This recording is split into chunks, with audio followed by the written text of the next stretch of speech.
En este caso está bien marcado. Pablo capítulo 2 se levanta, podemos decir, en armas a defender la centralidad de Cristo en nuestra vida, en el universo, en la iglesia, en todo lo que tenga que ver con nosotros. Cristo es el centro y eso es lo que Pablo defendió de manera teológica, doctrinal,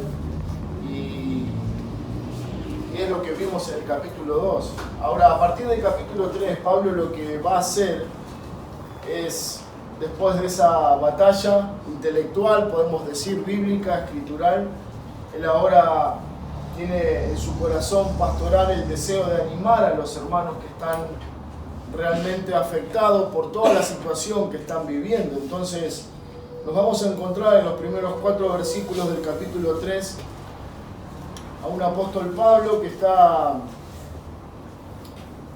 deseoso de animar, de alentar a los hermanos, de aconsejarlos por medio de su propia vida, de su propia realidad espiritual. Y lo que él va a decir es lo que ya mencionó en otros capítulos, es acerca de la nueva vida en Cristo y de esa vida que tenemos por medio de la resurrección de Cristo, vida espiritual que recibimos en Él. Bueno, esto es lo que Pablo va a hacer, va a continuar esta sección dándoles aliento, aconsejando, animando a los hermanos a que recuerden que ellos han sido resucitados con Cristo. Y esto tiene un valor superlativo sobre todo lo que hemos venido hablando, porque estos herejes que se han infiltrado en la iglesia con sus falsas enseñanzas están tratando de alguna manera sacar el apoyo de la fe de la iglesia, están tratando de debilitar su esperanza en Cristo. Y si se nos sacara a Cristo, entonces no hay esperanza, ¿no? Y eso es lo que ellos están haciendo. Poco a poco van restando la base sólida de la esperanza de los hermanos en Colosa, y lo hacen a través de la doctrina de que hay que guardar ciertos ritos, que hay que circuncidarse, que hay que tener un encuentro especial de iluminación por medio de ángeles, por medio de sueños. Entonces ellos decían, bueno, sí es bueno tener a Cristo, pero no es todo. Y de esta manera comienzan a quitar su esperanza, la solidez de su fe. Entonces Pablo quiere volverlos a encauzar, a llevarlos a considerar que ellos no necesitan nada, porque todo lo que ellos necesitan ya lo recibieron en su nueva vida en Cristo. Entonces, a partir del capítulo 3, lo que Pablo va a hacer es poner el énfasis, poner el acento sobre su nueva vida en Cristo, sobre su realidad espiritual, y de esta manera demostrar que ellos no necesitan a nadie, porque todo lo que ellos necesitaban lo recibieron en esa nueva vida a través de Cristo. Entonces, vamos a ver 3 encabezados principales en esta mañana, y el primero lo encontramos en el versículo 1, pero antes vamos a leer hasta el versículo 4. Leamos entonces, hermanos, capítulo 3 de Pablo, de Colosenses. Capítulo 3 de Colosenses, capítulo 3, versículo 1 dice: si pues habéis resucitado con Cristo, buscad las cosas de arriba donde está Cristo sentado a la diestra de Dios. Poned la mira en las cosas de arriba y no en las de la tierra, porque habéis muerto y vuestra vida está escondida con Cristo en Dios. Cuando Cristo, vuestra vida, se manifieste, entonces vosotros también seréis manifestados con Él en gloria. Hermanos, oremos una vez más pidiendo la ayuda de nuestro Dios, y luego sí nos embarcamos en considerar la enseñanza en el versículo 1. Señor Padre, te damos gracias por este día, por tu cuidado, por tu bondad, y pedimos tu ayuda, Señor. Tu ayuda de lo alto para que nos sostengas en este tiempo, para que nos ayudes a considerar tu verdad como tu palabra fiel, digna de ser oída, creída, vivida. Y Señor, necesitamos de tu luz y de la obra de tu Espíritu enseñándonos en esta mañana. Por eso, Padre, como iglesia nos encomendamos a tu obra, Señor, a tu función espiritual, secreta, invisible para nosotros, pero, Señor, completamente real en cada uno de tus hijos. Te pedimos, Padre, que nos hables y que nos enseñes. Te lo pedimos en el nombre de Cristo. Amén. Muy bien, hermanos. Versículo 1 dice: si pues habéis resucitado con Cristo, buscad las cosas de arriba donde está Cristo sentado a la diestra de Dios. Bueno, un hermoso cuadro que ellos tenían que imaginarse. Ellos y nosotros tenemos que imaginarnos de nuestro Señor resucitado con sus manos horadadas, con su costado perforado, sentado en gloria a la diestra de Dios Padre. Es impresionante porque tenemos que imaginarnos no solamente el cuadro, sino las consecuencias de que este Cristo no estuviera sentado ahí, de que nuestro representante, de que nuestro líder, de que nuestro libertador, como dice el escritor a los Hebreos, nuestro precursor, quien fue delante nuestro a preparar el camino, a preparar las habitaciones, a preparar a consumar la salvación.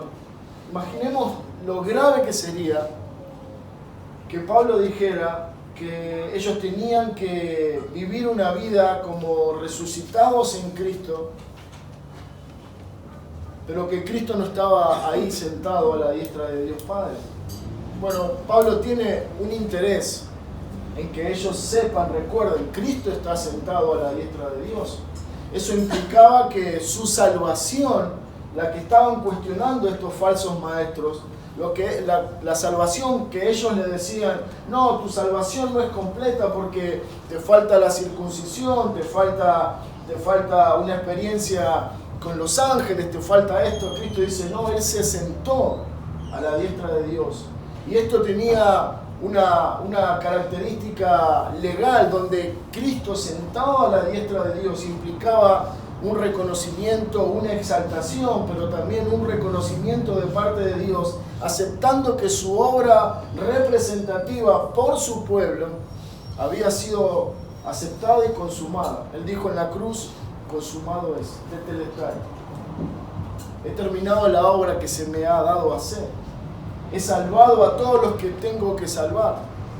Y están ahí incluidos los hermanos en Colosa. Entonces Pablo le dice: hermanos, a ustedes no les hace falta nada porque Él está sentado a la diestra de Dios, y esto implica que la salvación fue total y completa.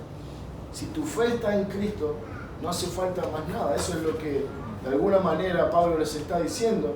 Pero también él inicia el versículo 1 diciendo: si habéis resucitado con Cristo. Bueno, esta frase indica una acción que fue llevada en el pasado.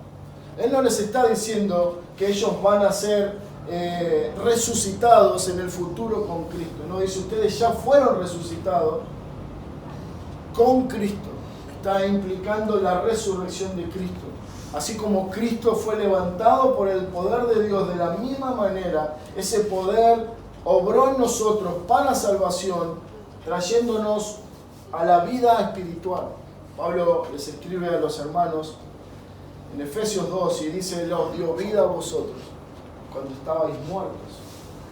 Y no habla de una vida, de una muerte física, de la vida física, sino que se refiere a la vida espiritual. Había en nosotros una total y completa incapacidad espiritual para relacionarnos con Dios. Era necesario que tengamos vida espiritual para poder relacionarnos con Dios. Y eso sucedió, dice Pablo, con la resurrección de Cristo. Cuando Él resucitó, le dio vida a todo su pueblo, a todas sus ovejas, para que ellos ahora, de manera espiritual, puedan tener vida y entonces una relación espiritual con Dios.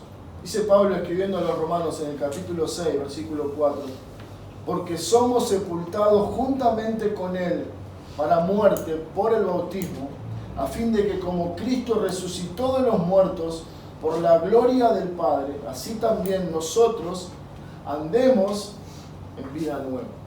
Bueno, eso es lo que Pablo les está tratando de recordar.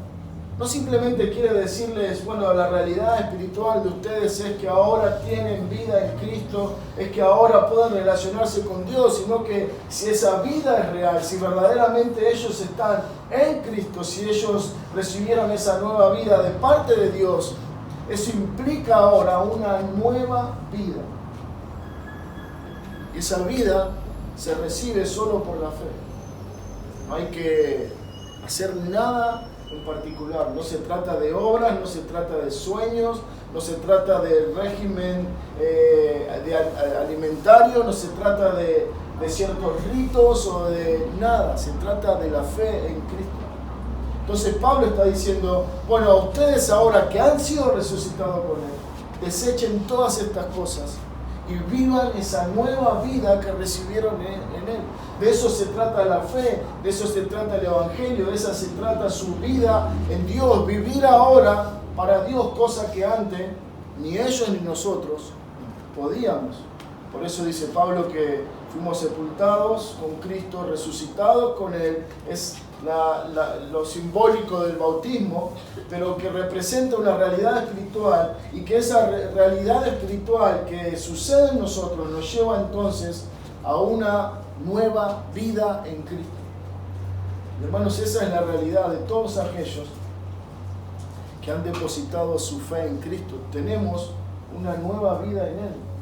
Aunque a veces no parece, a veces parecemos el viejo hombre que éramos, pero hay una realidad espiritual, y como decíamos el domingo anterior, no se trata de cómo nosotros nos vemos o cómo nosotros nos sentimos, se trata de la realidad del Evangelio de Cristo, se trata de la realidad teológica que la palabra está comunicando. Si tu fe está en Cristo, entonces tu realidad indica que tenés una nueva vida en Cristo.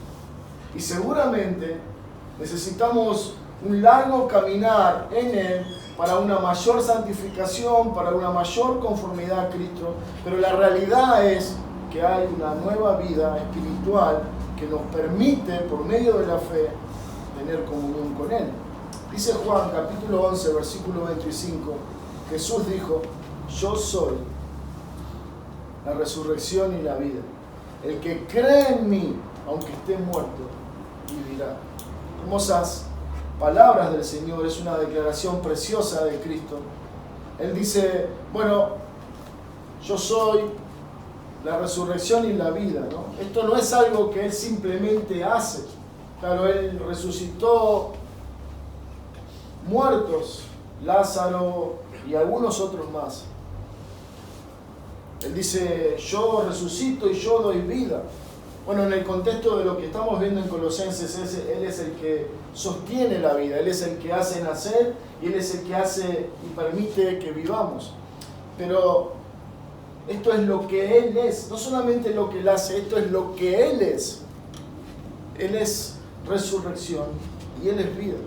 Estas cosas nunca van a escapar de su carácter. De hecho, Apocalipsis capítulo 1, versículo 18 dice que Él está hablando a Juan y dice, el que vivo y estuve muerto, mas he aquí, vivo por los siglos de los siglos. Podemos decir que un aspecto de Cristo es resurrección. Si algo estuviera muerto, Él lo toca y le da vida. Muchos dicen que por alguna razón en particular, cuando Él fue a resucitar a su amigo Lázaro, Él pronunció el nombre de Lázaro, Lázaro ven fuera, porque dice de lo contrario, siendo que Él es resurrección y vida, si Él hubiera dicho resucita, posiblemente todo el cementerio hubiera resucitado. Pero Él dijo sus palabras, Lázaro, solo Lázaro, ven fuera. Esto representa de alguna manera el poder de resurrección, de dar vida que tiene Cristo. Ahora, imagínense, Pablo está diciendo, ustedes han resucitado con Cristo. ¿Cómo puede alguien ser resucitado y no tener una vida? Pero no se refiere simplemente al hecho de vivir, sino que estamos frente a aquel que tiene poder para resucitar a los muertos, cosa que nadie ha logrado ni lo logrará. Y ahora yo fui resucitado, pero no tengo una vida conforme a las exigencias y demandas de aquel que tiene poder para resucitar. Lo que Pablo está diciendo, aquel que te resucitó, no solamente tiene poder para darte nueva vida, sino que también tiene poder para hacerte vivir una nueva vida. No solamente te da vida, sino que te capacita en su gracia, en su poder, de tal manera que podemos vivir como Él espera que vivamos. Por eso Él lleva a los hermanos y le dice, hemos resucitado con Cristo. Él nos ha resucitado, no solamente Él nos ha dado vida, sino que ahora diariamente nos ayuda y nos capacita a vivir como Él quiere que vivamos. Nadie puede estar en Él, nadie puede permanecer en Cristo y mantener una vida vieja, tener una vida diferente a la vida del Hijo de Dios, de las ovejas de Cristo. Los creyentes han sido resucitados con Cristo y nuestra fe descansa en un Señor vivo, resucitado de entre los muertos, y que dice Apocalipsis 1:18, Él vive por los siglos de los siglos. Estos hermanos estaban recibiendo el mensaje diciéndole, Cristo no es suficiente, Cristo le va a faltar algo, tu salvación no es completa, tu salvación no es segura. Y Juan dice en Apocalipsis 1:18, Jesús dijo, yo vivo y estuve muerto, mas ahora vivo por los siglos de los siglos. Nunca más voy a morir porque mi obra fue consumada, ya no necesito morir una vez más. Dice Hebreos que antiguamente, en el tiempo de los sacrificios, en el templo, era necesario que el sacerdote separara, noten esto hermanos, que separara cada día a ofrecer muchos sacrificios. Ahora, ¿cómo lo ve Pablo a Cristo? Versículo 1 dice que está sentado a la diestra de Dios. Hay una implicancia en eso. Los sacerdotes del Antiguo Testamento parados todo el tiempo, ofreciendo sacrificio, prendiendo fuego, poniendo el animal, quemando, y un Cristo sentado a la diestra de Dios. Lo que eso implica es que no hace falta más sacrificio. El sumo sacerdote se sentó definitivamente, ya nunca más Él se va a parar porque no hace falta más sacrificio. Eso es lo que Pablo les está diciendo a los hermanos. Hermanos, antiguamente ustedes veían al sacerdote parado, pero ahora nuestro sumo sacerdote está sentado. O sea, no hace falta más sacrificio, porque su sacrificio fue una vez y para siempre. Su muerte fue una vez y para siempre. Por eso Él dice, morí, pero ahora vivo por los siglos de los siglos. Ya no hace falta más otro sacrificio. Nuestra salvación está segura. La esperanza de ustedes, colosenses, está garantizada. ¿Por qué? Porque nuestro Redentor vive para siempre. Su sacrificio fue acepto por el Padre para siempre. Eso es lo que Pablo está comunicando. Lo segundo que vemos en el versículo 1 es: buscad las cosas de arriba donde está Cristo sentado, a la diestra de Dios. Buscad, esa palabra es importante, es la palabra seteo, que significa una acción continua, buscando todo el tiempo. Bueno, hay gente que tiene la costumbre de estar buscando quizás ofertas, quizás remates, todo el tiempo en las redes sociales y muchas veces sacan buen crédito de esto porque consiguen buenas cosas a buen precio. Pero se refiere en cuanto a la fe, en cuanto a la esperanza de que todo el tiempo, a causa de que fuimos resucitados y que tenemos una nueva vida, la conducta de esa nueva vida en Cristo implica buscar todo el tiempo una acción continua y permanente, buscar todo el tiempo las cosas de arriba. No se refiere a un primer piso o a las cosas más altas, sino que se refiere a las cosas del cielo. El cristiano, el que ha sido resucitado por medio de Él, que tiene una nueva vida, tiene esta característica: vive buscando las cosas del cielo. las cosas de su reino, las cosas de Cristo que está sentado a la diestra de Dios Padre, las cosas que pertenecen a su Señor. Dice en Mateo 6:33, mas buscad primeramente el reino de Dios y su justicia, y todas estas cosas os serán añadidas. Hay una demanda del Señor a sus discípulos y dice, buscad, seteo, primeramente el reino de Dios. Y eso es lo que Pablo está diciendo, hermanos. Déjense de mirar todas estas cosas sin sentido, que lo único que hacen es afectar su vida espiritual, su confianza en Dios. Busquen las cosas del cielo, busquen aquellas cosas que pertenecen al reino de Dios y su justicia. Pablo se está refiriendo a lo celestial, a lo del reino de Dios. Y él está rogando que estas cosas celestiales, que estas cosas de Dios gobierne sobre lo terrenal. Y es necesaria una aclaración en esto. Esto no quiere decir, como sucedió en muchas ocasiones en la historia humana y como ha sucedido en la iglesia en Tesalónica, no era que algunos malinterpretaron este concepto de buscar las cosas de arriba o esperar la venida pronta del Señor. Entonces dijeron, bueno, tenemos que deshacernos de todas responsabilidades y ocupaciones terrenales porque el Señor viene. Pensando en este pasaje podemos decir, bueno, el Señor me está pidiendo que deje todo lo terrenal y que me concentre en lo espiritual, en las cosas del cielo. Voy a orar todo el día y voy a leer las Escrituras todo el día. Y no está refiriéndose a eso. Se está refiriendo que lo celestial debe gobernar sobre lo terrenal, que nuestras prioridades tienen que ser las del reino de Dios, que nuestra ocupación, que nuestro anhelo tienen que ser las cosas celestiales, las cosas que honran a Dios, las cosas que dan la gloria a Cristo. Por eso Pablo dice, buscad las cosas de arriba. Sí, vamos a tener que trabajar, sí vamos a tener que estudiar, sí vamos a tener que cumplir con todas nuestras responsabilidades, pero por sobre todas ellas, buscad continuamente las cosas que son de arriba. Bueno, ¿qué significa esto de buscar las cosas de arriba? Bueno, en principio podemos decir rápidamente lo que dice Juan en su primera carta, capítulo 2, versículo 15. No améis al mundo ni las cosas que están en el mundo. Si alguno ama al mundo, el amor del Padre no está en él.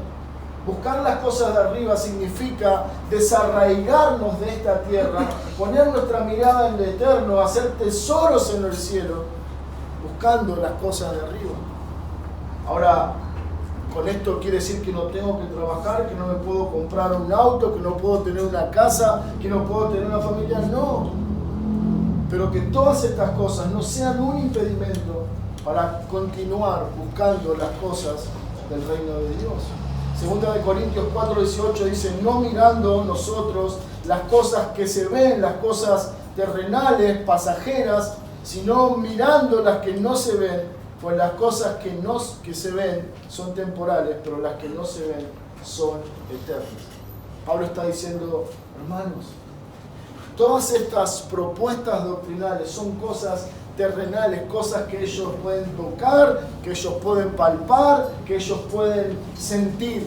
Y esto no tiene ningún valor, porque nuestra vida en Cristo se trata de una vida espiritual, que solamente los que son parte de esa realidad espiritual pueden entender. El resto no lo va a entender. Busquemos las cosas de arriba.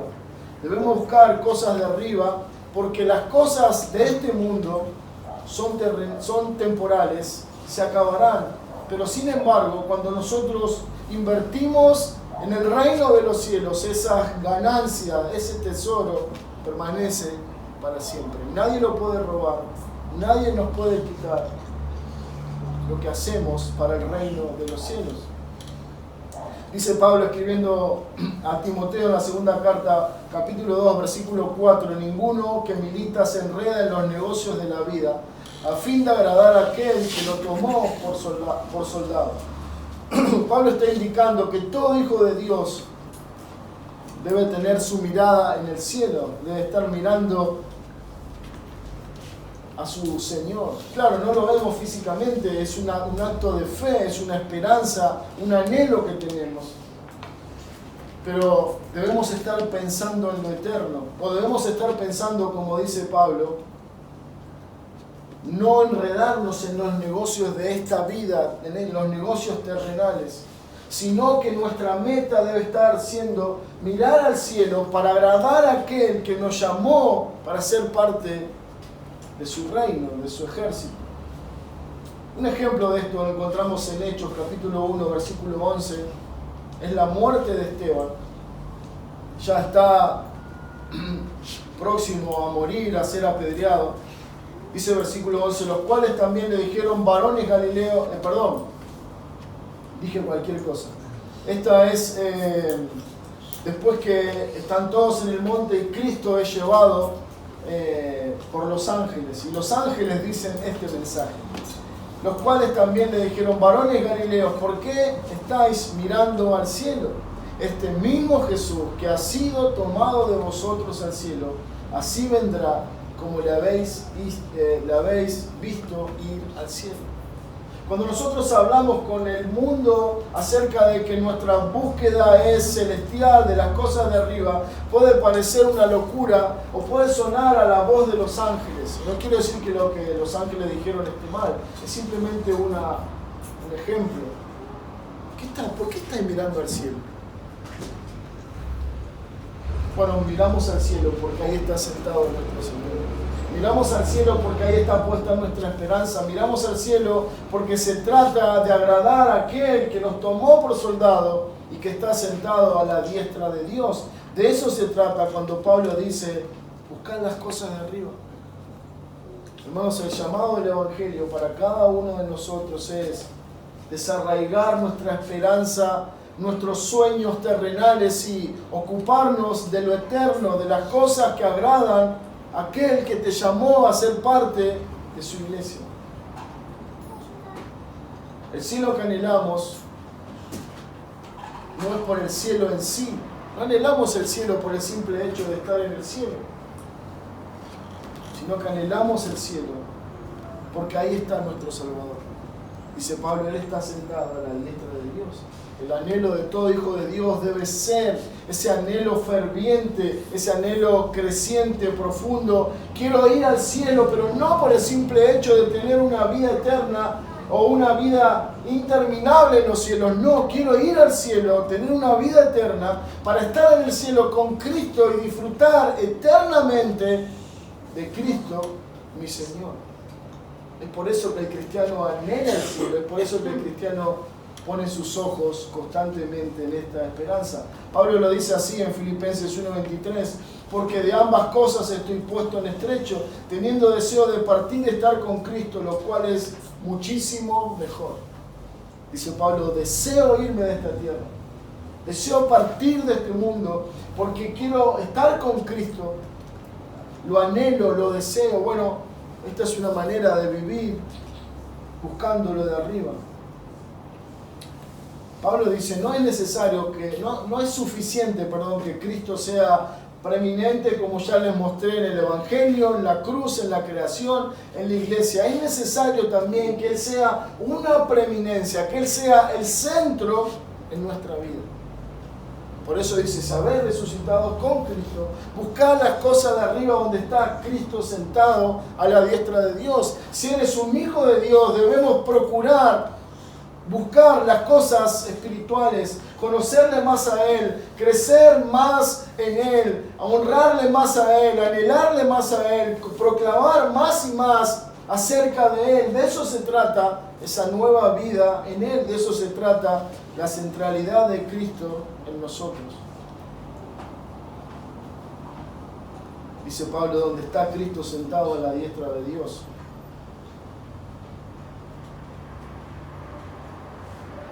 Hay un marcado énfasis en esto que Pablo está diciendo. Él está destacando la posición de Cristo en los cielos, a la derecha del Padre. Este es un lugar de gloria, de reconocimiento, de exaltación, de aceptación de parte de Dios. Dice el Salmo 24:3, ¿quién subirá al monte de Jehová? ¿Y quién estará en su lugar santo? Y nosotros podemos tomar este versículo y parafrasear y decir, ¿alguno de los ángeles acaso se ha sentado a la diestra de Dios? No. Satanás, como hoy leían en Isaías 14, dijo, subiré, potencialmente subiré, me sentaré junto a las estrellas de Dios, en el monte de Dios estaré. Y nunca lo hizo. Porque fue expulsado del cielo por su rebeldía, por su orgullo. Pero ninguno de los ángeles que estos falsos hombres están proponiendo tenía acceso al trono de Dios, al lugar santo. El Salmo dice, ¿quién subirá? ¿Hay acaso alguien que pueda subir al trono de Dios, a la misma presencia de Dios y no ser consumido por la santidad de Dios? ¿Un ángel? ¿Un hombre? Nadie. Esa era la pregunta que por siglos permaneció sin respuesta hasta que Cristo murió en la cruz. El mismo que descendió de la gloria, se hizo hombre y murió en la cruz, fue el que ahora ascendió y se sentó visiblemente a la mano derecha del Padre. Él les dice, hermanos, ¿de verdad van a creer en ángeles que no tienen acceso al Padre? ¿De verdad van a creer en obras muertas que no conducen a nada? ¿De verdad van a dejar de poner su esperanza en Cristo para confiar en una religión muerta? No, ustedes han recibido una nueva vida en Cristo, aquel que ascendió y está sentado a la diestra de Dios. Nadie más puede ocupar ese lugar. Nadie más podía bajar y morir por nosotros. Nadie más podía ascender a los cielos representando al hombre pecador y darnos salvación. Solo el Hijo de Dios. Por eso Pablo dice, no se olviden, solo Él está sentado a la diestra de Dios Padre. Y si tu esperanza está en ese hombre que se sentó a la diestra de Dios, entonces estás seguro. Desechen todas estas fábulas artificiosas, todas estas cosas que no conducen a nada. Miren a Cristo y busquen las cosas de arriba. Bueno, luego dice versículo 2, miren las cosas de arriba y no las de la tierra. Una vez más, pone el énfasis, las cosas de arriba, las cosas de arriba, las cosas del cielo. Pero ahora le agrega, no en las de la tierra. Bueno, indudablemente Pablo está señalando esa competencia que hay diariamente en nuestro corazón entre lo terrenal y lo celestial. Parece una locura, pero es así de triste. Alguien decía que al igual que Judas, nosotros cambiamos a Cristo por 30 monedas de plata. Nosotros cambiamos los privilegios, la herencia, la esperanza, la seguridad en Cristo por lo que este pobre mundo nos ofrece. Un buen trabajo, unas cuantas horas de placer, fama, reconocimiento de este mundo perecedero y pasajero. Y al igual que Judas, esas 30 monedas de plata que no significan nada en comparación al tesoro que es Cristo, lo cambiamos. Por eso Pablo dice, hey, no hagan ese negocio, es muy mal negocio, no sean torpes, pongan su mirada en las cosas de Cristo, busquen a Cristo, busquen vivir para Él, honrarle a Él. Y no inviertan su vida en las cosas de la tierra que no conducen a nada, sino una desesperación permanente y un alma vacía que nunca jamás será llenada.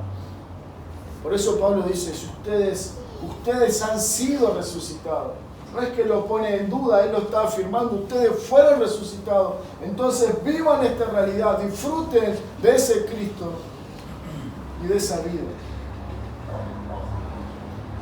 Segundo punto, encontramos en el versículo 3 donde dice, porque habéis muerto y vuestra vida está escondida con Cristo en Dios, escondidos en Él.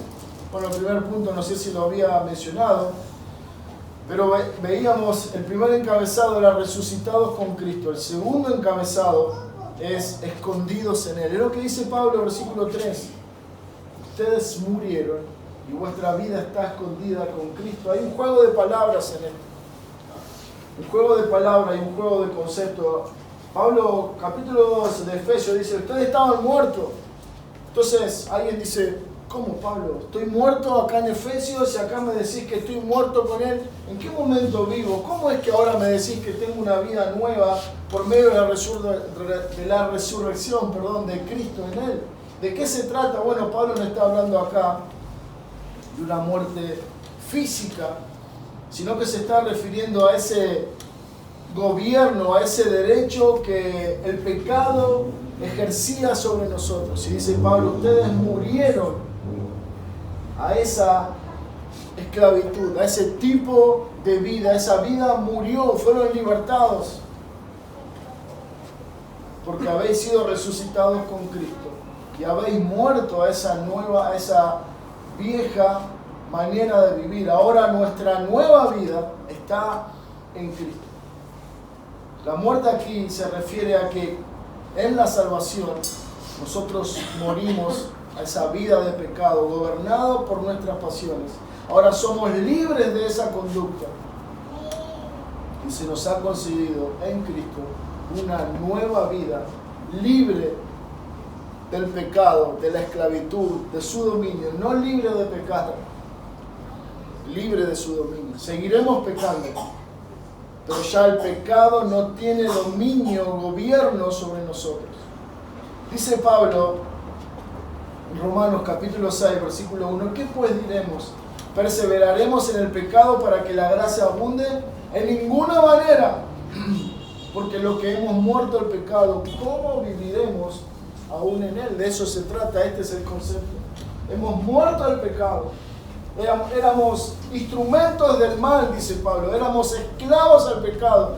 ¿Cómo vamos a volvernos a ese estado miserable? Pablo dice, estamos escondidos en él.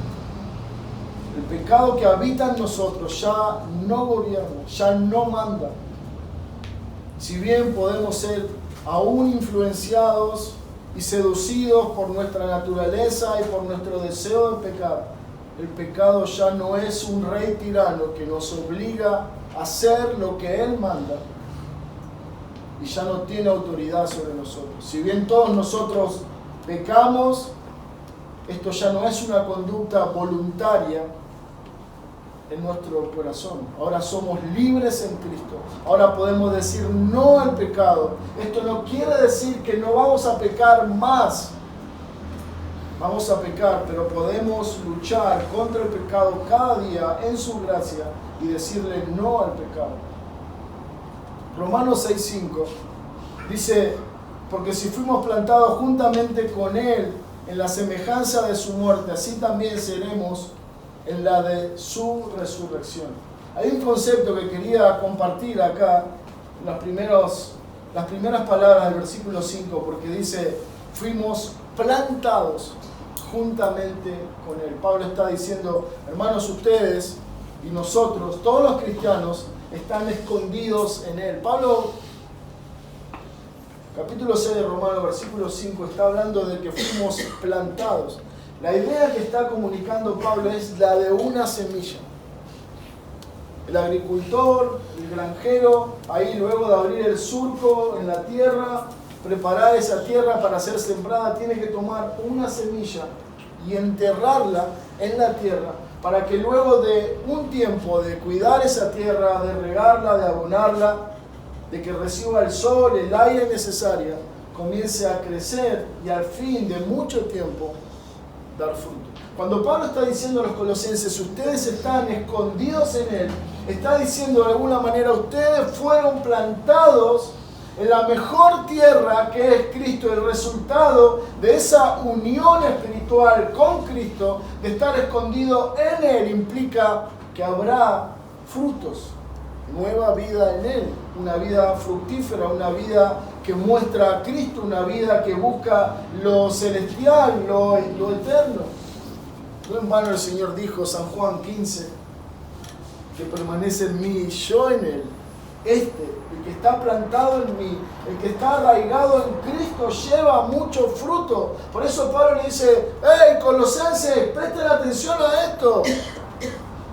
Desechen esas falsedades, esa doctrina falsa que les dice que hay que hacer esto y aquello, La única manera en que ustedes van a dar fruto verdadero para Dios es por estar en Cristo. Y ustedes han sido resucitados con Él. Ustedes tienen una nueva vida en Él. Deleítense en esta esperanza, gócense de esta verdad. Vuestra vida está sembrada, plantada, arraigada en Cristo. Y esta es la realidad de todo aquel que pertenece a Cristo. Pablo les recuerda a los hermanos que ellos ya fueron plantados y que están seguros en Él. Vuestra vida está escondida con Cristo en Dios. Vuestra vida está escondida con Cristo. Bueno, esto es precioso, hermanos, porque lo que decimos siempre, cuando Dios nos ve a nosotros, no te ve ni a ti ni a mí, ve a Cristo. Bueno, Pablo lo va a decir más adelante y posiblemente lo veremos. Capítulo 5 en adelante habla de eso, de que ahora tenemos que revestirnos de Cristo. Bueno, él habla de que acá en la tierra, en nuestro peregrinar, tenemos que andar a la luz de esta realidad, como escondidos en Cristo. Como que ahora nos disfrazamos, escondemos nuestra humanidad imperfecta y procuramos reflejar las ropas de Cristo, el disfraz de Cristo.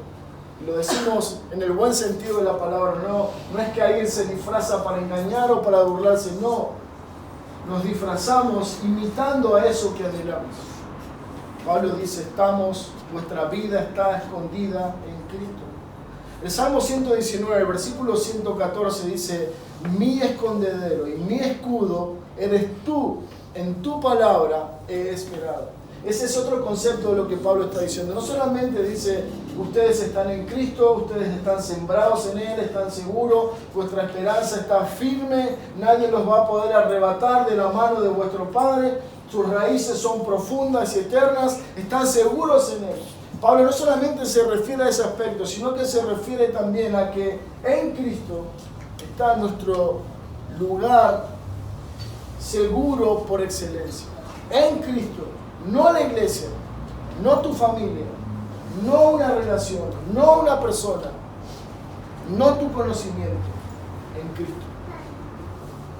Vuestra vida está escondida en Cristo. Es ese lugar seguro para tu alma, es ese lugar de refugio para tu corazón doliente, es ese lugar seguro, privado, íntimo con Dios que Él te ha reservado en Cristo. El salmista dice, tú eres mi escondedero, tú eres mi lugar seguro, tú eres donde puedo ir a esconderme en la angustia, tú eres donde puedo ir a refugiarme en el tiempo de temor, tú eres donde puedo ir a buscar sabiduría en la incertidumbre, tú eres donde puedo ir a fortalecer mi fe cuando no la hay, tú eres mi escondedero, tú eres mi escudo. Hermanos, ¿se dan cuenta? Cuando estos falsos hombres están tratando de sacar a Cristo de la iglesia, le están robando esta esperanza. Por eso Pablo, con uñas y dientes, está defendiendo esta verdad. Nadie nos robe a Cristo, porque si perdemos a Cristo, perdemos nuestra esperanza, perdemos nuestro escondedero, nuestro lugar seguro.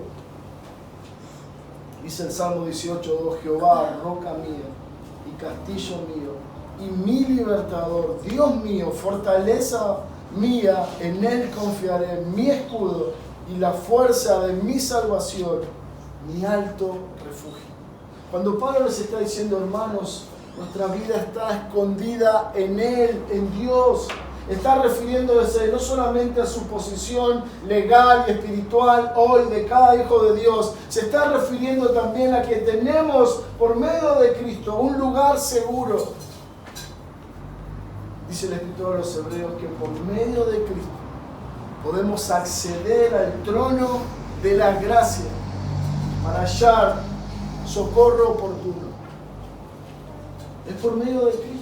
Es por medio de estar en Él, arraigados y escondidos en Él. Es Cristo esa roca fuerte, es Cristo el castillo para tu alma, es Cristo tu libertador, tu fortaleza, tu escudo, tu alto refugio. ¿Estás en Cristo? Si estás en Cristo, todo esto es para ti.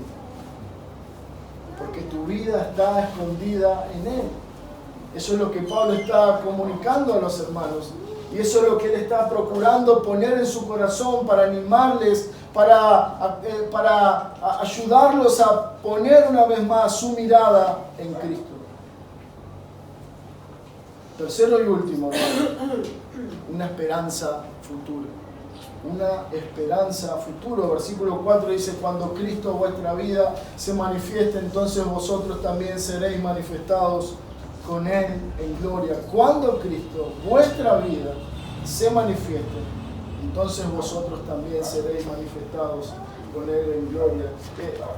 No sé si se dan cuenta, versículo 3 dice: vuestra vida está escondida en Cristo, y ahora dice: vuestra vida que es Cristo.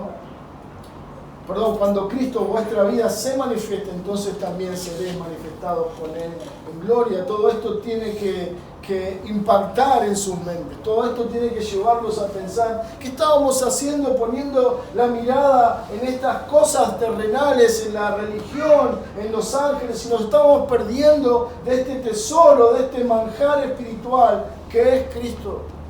Pablo está tratando una y otra vez de poner su mirada en Cristo. Es como esos niños que está uno diciéndole: mirá tal cosa, y el otro mira por el otro lado y le dice: mirá, y como él no mira, le toma la cabeza y le gira la cabeza para que él mire lo que está mirando.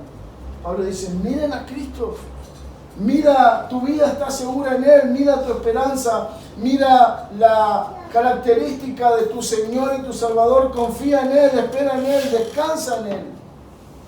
Una esperanza futura, la promesa del regreso de Cristo, no es solamente que le veremos a Él cara a cara, sino que es una esperanza de gloria futura. Pero no solamente se trata de una esperanza de verle a Él tal cual es Él, o de una gloria que tendremos por medio de Él y con Él, sino también que seremos, dice Pablo, manifestados con Él en gloria.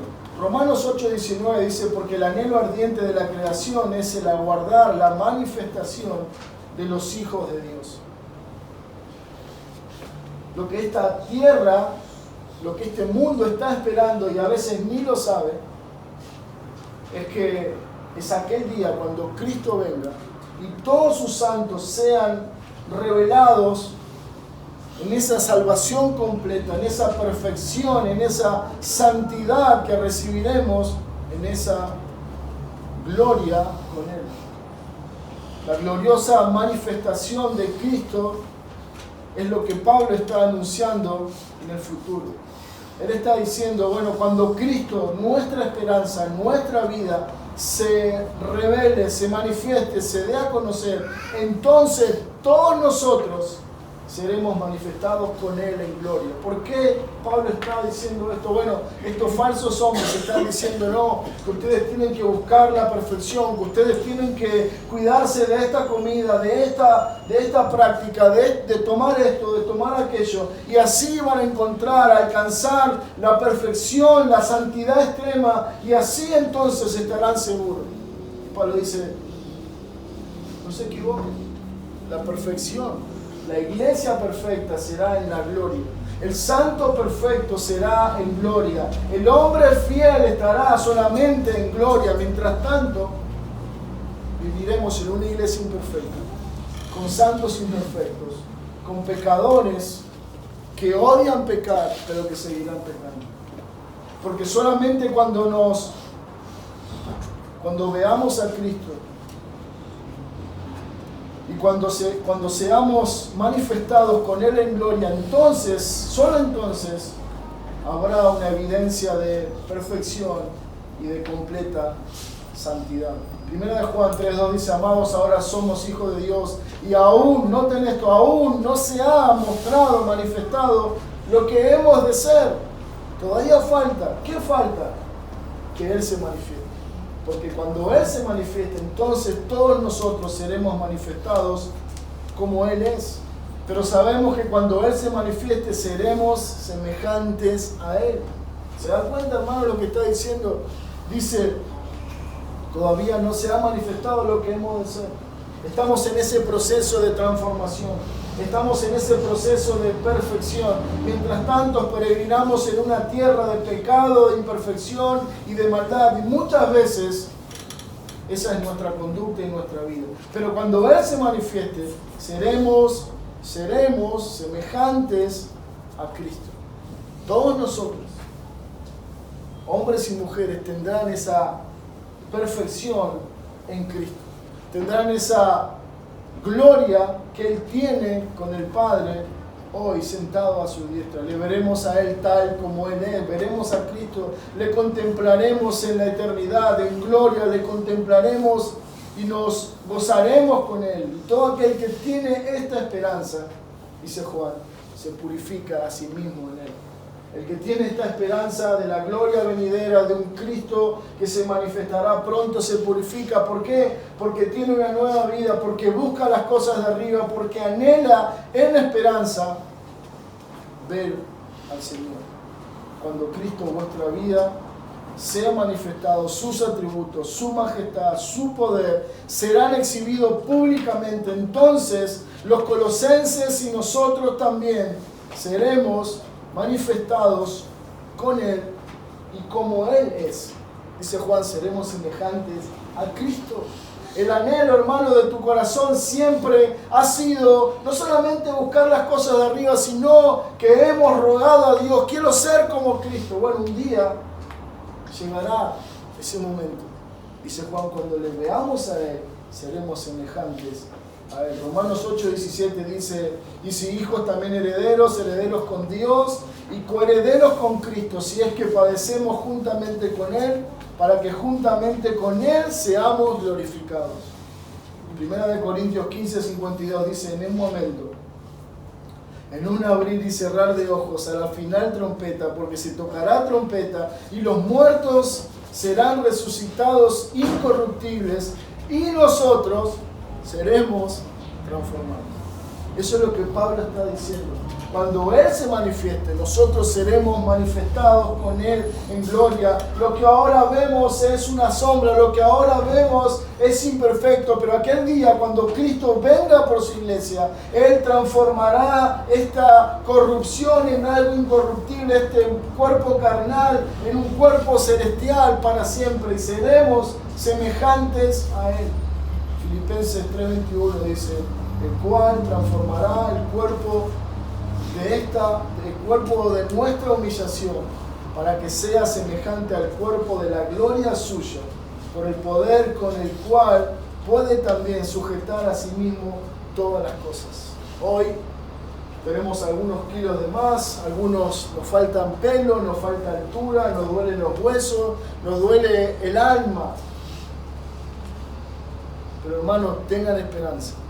Aquel día, sea que estés con vida o que hayas muerto, tu Señor se levantará triunfante, te levantará una vez más de la muerte y te dará un cuerpo nuevo y seremos semejantes a Él por siempre.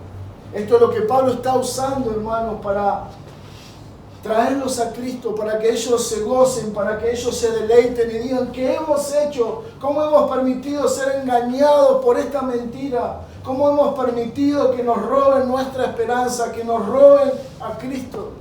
Bueno, ese es el peligro que nosotros corremos. Cuando dejamos de mirar las cosas eternas, cuando dejamos de poner nuestra mirada en lo celestial, en el reino de Dios, cuando nos olvidamos que tenemos una vida para vivirla en Él y por Él, cuando nos olvidamos que hay una esperanza por la cual debemos vivir la pronta venida de nuestro Señor. Hermanos, el Señor viene y viene pronto, y aquel día se terminarán todos los problemas, todos los dolores, todas las angustias, todo será como nada. No hay sentimiento, no hay palabra que pueda expresar lo que va a significar ese día, cuando el pueblo de Dios pueda ver cara a cara a su Señor. Pero que eso sea nuestro aliciente, que eso sea nuestra esperanza para seguir adelante. Pablo dice en 1 Tesalonicenses 4:18, por tanto, después de hablar de todo esto, alentaos los unos a los otros con estas palabras. Hermanos, al igual que la iglesia en Colosa, que nuestro corazón sea animado, estimulado a seguir adelante, a poner las cosas en el cielo, en lo eterno, y a vivir nuestra vida para la gloria de su nombre. Que el Señor bendiga su palabra. Señor Padre, te alabamos y te damos gracias por este tiempo. Te damos gracias por Cristo, por su obra, por la esperanza, y te pedimos, Señor, que sacudas nuestros corazones, que nos ayudes a poner nuestra mirada en lo eterno, en lo esencial, en lo que no es perecedero, en lo que no es temporal. Señor, ayúdanos a invertir nuestra breve y pasajera vida en los tesoros celestiales y eternos. Señor, ayúdanos a considerar lo que hoy hemos escuchado con los ojos de la fe, con obediencia, con un corazón sensible para ponerlo por obra.